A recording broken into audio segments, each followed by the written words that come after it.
Dans l'utilisation des plateformes Directa, le code du titre est souvent utilisé. Pouvez-vous m'expliquer de quoi s'agit-il?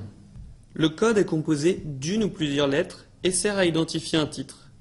Son emploi est très fréquent sur les plateformes, par exemple pour obtenir l'affichage d'un prix, d'un graphique ou d'un carnet d'ordre pour faire du trading. Comme vous pouvez remarquer, le code BNPP correspond au titre BNP Paribas et EAUG au titre Vivendi. Ce ne sont pas des codes choisis par le courtier Directa, mais des symboles utilisés sur les marchés boursiers. Il faut savoir aussi que, pour certains marchés, le code du titre est précédé par une lettre ou un point.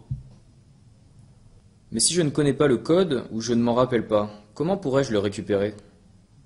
Si vous vous trouvez dans le tableau principal, vous pouvez cliquer directement sur Code titre.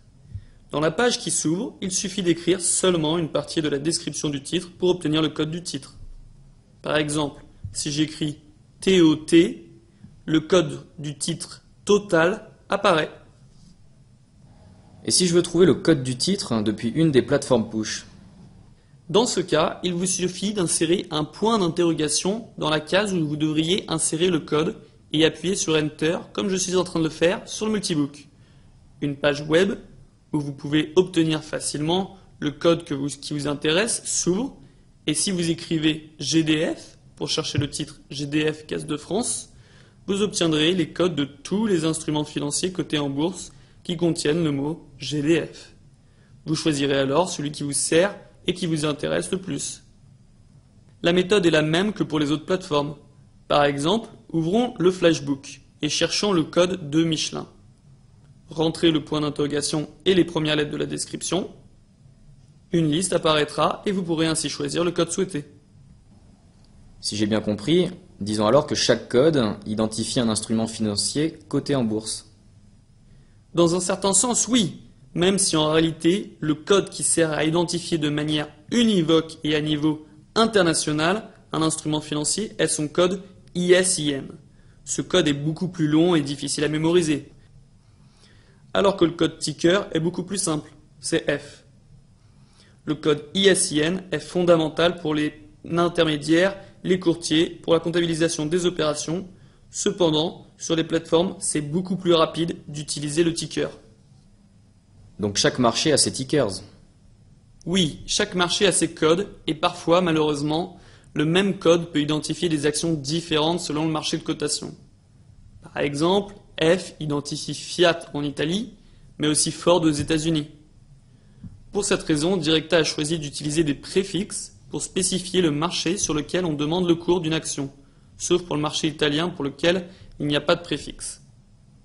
Par exemple, avec F, il s'affichera l'action Fiat sur le marché italien, et si vous voulez obtenir le prix de Ford dans les États-Unis, il faut écrire .F.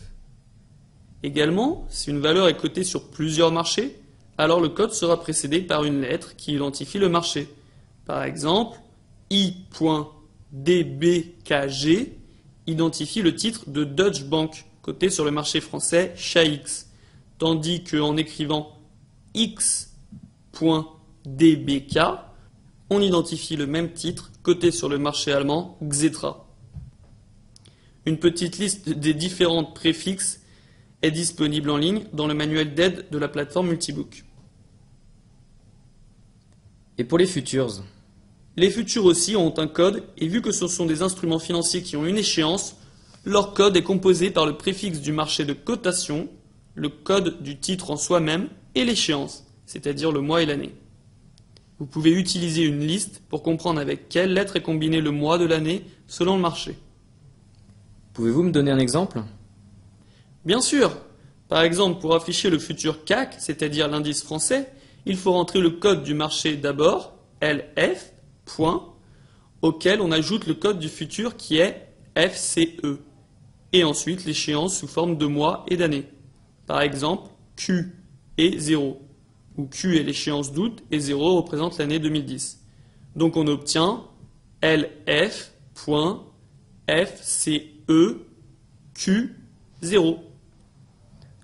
Par contre, pour identifier le futur sur l'indice S&P 500, coté sur le Chicago Mercantile Exchange, qui expire en décembre 2010, nous rentrons le préfixe CM, qui identifie le marché CMI.